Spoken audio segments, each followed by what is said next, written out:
Market, মুম্বাইয়ের market, হায়দ্রাবাদের market, কলকাতার মার্কেট, এরকম নাম করা মার্কেট ছিল আরব কান্ট্রিতে। তখন সেই মুলকে সামের মার্কেট, ওই মুলকে সামে মাল পাঠাতো। তো একবার নবীকে পাঠালেন, তো নবী যাওয়াতে মা খাদিজার মালে ডবল লাভ হলো। জোরে বলেন। মা খাদিজা দেখছেন ছাদের উপর থেকে, তো নবী আসছেন, তো যেখান দিয়ে নবী হাঁটছেন ওই জায়গাটাতে রোদ পড়ছেন, একটা মেঘের আভা এসে নবীকে ছাওয়া করছে।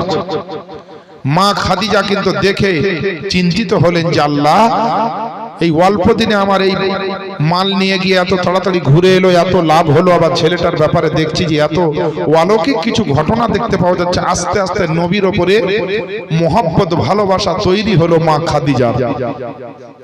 নবীর সঙ্গে বিয়ে হয়েছিল মা খাদিজার। নবীর সঙ্গে বিয়ের আগে মা খাদিজার বিয়ে কিন্তু অন্য জায়গাতে দুবার হয়েছিল। প্রথমে বিয়ে হলো, কিছুদিন পর স্বামী মরে গেল। একটা মহিলার স্বামী যখন মরে যায় কত কষ্ট হয়, কত ব্যথা, কত যন্ত্রণা, কত আঘাত দিলের মধ্যে। সব সহ্য করলেন আমার খাদিজা। দ্বিতীয়বার আবার বিয়ে করলেন। কিছুদিন পরে, 2-1 বছর পরে আবার তার স্বামী মরে গেল। সন্তানকে নিয়ে আবার বাপের বাড়ি চলে এলো। স্বামী মরা, স্বামী হারা মহিলা, দুঃখ বেদনা কাকে বলবে, কার সামনে আর আপনার ব্যক্ত করবে, লোক খুঁজে পান না। তো খাদিজাতুল কুবরা 2 স্বামীর কিছু টাকা পয়সা আপনার মাল মেটাস পেয়েছিলেন, আর বাপের ছিল অনেক কিছু। সব মিলিয়ে মা খাদিজা মক্কার বুকে সবচেয়ে বড় লোক, ধনী ব্যক্তি। ওই খাদিজাতুল কুবরা আস্তে আস্তে নাবির উপরে নজর পড়লো, আর নাবির নুরানি চেহারার দিকে একবার তাকিয়ে কে চোখ ফিরাবে, কার বাপের ক্ষমতা আছে। যে নাবির চেহারা বলছে, কিতাবের মধ্যে লিখছে যে চাঁদ 14 তারিখের চাঁদ যে চকচক করে জ্বলে, তবুও চাঁদের মধ্যে একটা দাগ আছে, কিন্তু আমার নাবির চেহারা সাফ আছে। সুবহানাল্লাহ বলেন। বিরাদরানি ইসলাম, ইয়া বিহা পড়া করে কবুল বলেন বলে যেন বলতে না হয়। এই যে বিহা পড়ার সময় বলে কবুল করলে, তখন আপনার বলে কবুল করলাম। আর যারা একবারই বুঝলেন আগাছা ছেলে পিলে, হাদিস কোরআনের কিছু বুঝে না, ওকে যদি বলা হয় কবুল করলে, তার পাশের লোকের কাছে আগে তাকাবে। ও যদি চোখের ইশারা দেয় যে বল কবুল, তো ভুলবে না, হলে মনে হয় ভুলবেই না। হ্যাঁ গো, তো বাবা আপনাদের আমি বিহা পড়াইতে বসিনি যে কবুল করলে বলবো, তখন বলবেন হুঁ। হ্যাঁ, এর জন্য বলছি বাবা, নবীর মহব্বতে বলেন আর নেকির পাল্লা ভারী করতে থাকেন।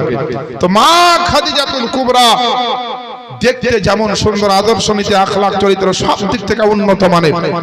ওই খাদিজাতুল কুবরার বয়স প্রায় 40+ হয়ে গেছে, কিন্তু নবীর প্রেমে মা খাদিজা আসক্ত হয়ে গেছে। কেমন আসক্ত হয়েছে যে মক্কা মদিনার বিভিন্ন এলাকা থেকে খাদিজার বাড়িতে চিঠি আসে।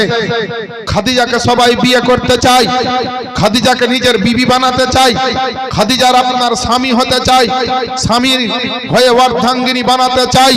খাদিজা কিন্তু প্রত্যেকটা বিয়ের প্রস্তাবকে প্রত্যাখ্যান করছেন, মানে রিজেক্ট করে দিচ্ছেন না।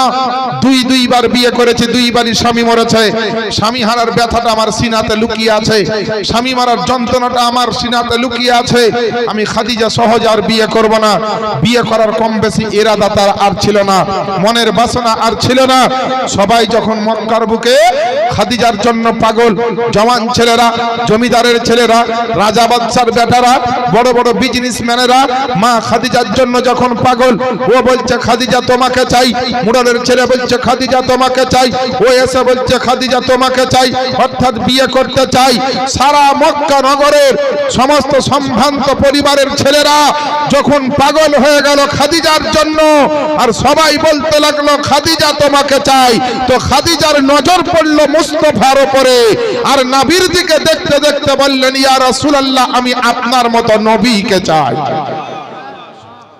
ওই খাদিজার কথা বলছে আর ওই নবীর কথা বলছে। আপনার অনেক জায়গায় অনেক রকমের জীবনী হয়। কে বলছে সাহাবীর জীবনী করো, কে বলছে মা ফাতেমার জীবনী করো। আরে তোমার নিজের জীবনটাকে আগে ঠিক করো, তাহলে তুমি যারই জীবনী শুনবে তোমার কাজে লাগবে।